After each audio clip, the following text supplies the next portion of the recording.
Olá, tudo bem? Eu me chamo Priscila Gomes, vou participar da 34ª Semana de Iniciação Científica da UERJ, com um trabalho que tem um impacto direto e positivo para aqueles que dependem de transfusão de sangue. O meu trabalho é sobre a dosimetria Frick, para irradiação de sangue com aceleradores lineares, tendo aí uma ideia de análise volumétrica dessa dosimetria.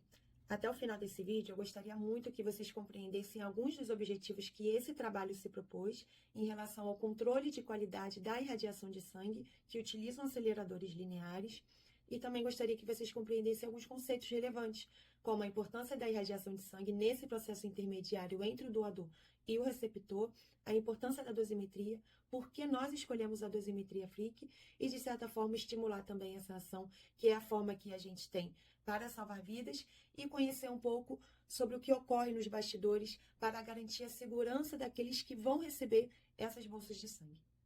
Então, por que irradiar sangue? A irradiação de sangue é praticada mundialmente com um único propósito, que é prevenir a doença do enxerto contra o hospedeiro, que ocorre em pacientes imunossuprimidos que recebem componentes sanguíneos e tem uma complicação fatal em mais de 90% dos casos. Em paciente com sistema imunológico saudável, os linfócitos T, que estão presentes nos componentes sanguíneos do doador, são normalmente destruídos pelo próprio organismo. Mas o mesmo não ocorre em pacientes imunossuprimidos, principalmente aqueles pacientes que estão em tratamento de quimioterapia ou radioterapia. Nesses casos, os linfócitos T, eles se proliferam, começam a atacar o organismo desse receptor, produzindo ali uma resposta inflamatória que está relacionada à doença do enxerto vezes hospedeiro. Nesse caso, a irradiação vem prevenir a doença do enxerto vezes hospedeiro. Como? Devido aos efeitos da radiação. Um dos efeitos da radiação é justamente danificar o DNA de uma célula.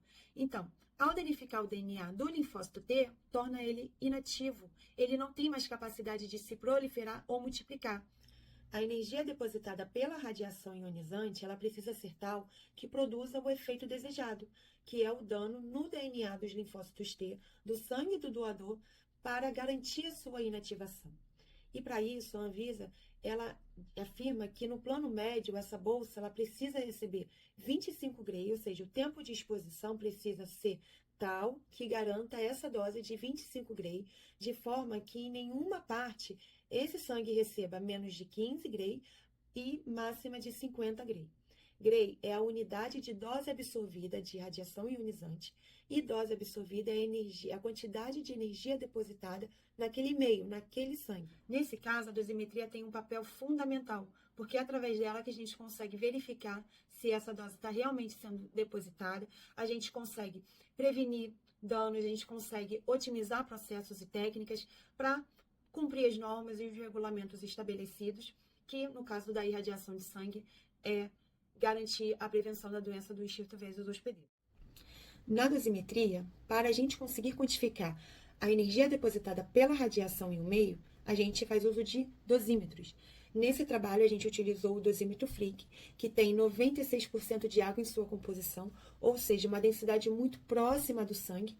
E a gente fez uso de um fantoma de PMMA, que também tem uma densidade muito próxima da água, para a gente conseguir avaliar de que forma essa dose ela é distribuída durante a irradiação e simular o posicionamento das bolsas de sangue, utilizando o mesmo procedimento na irradiação que se faz com bolsas de sangue. Foram feitas 3 irradiações com o mesmo procedimento, com o mesmo planejamento, que foi 25 Gray no centro do fantoma, e com os resultados a gente pode observar que a dose pode ser considerada homogênea em todo o fantoma.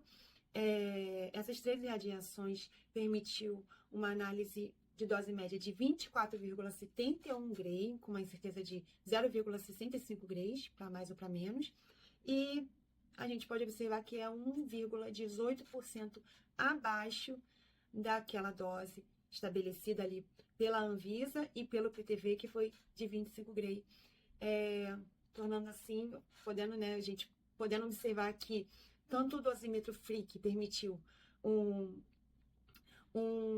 uma análise eficaz ali dessa dosimetria, então é uma ferramenta eficaz para o controle de qualidade da irradiação de sangue com aceleradores lineares, e a gente pode observar também a qualidade dessa irradiação de sangue e como ela atende à resolução da Anvisa, garantindo assim a proteção e a segurança desses pacientes que dependem de uma transfusão de sangue segura.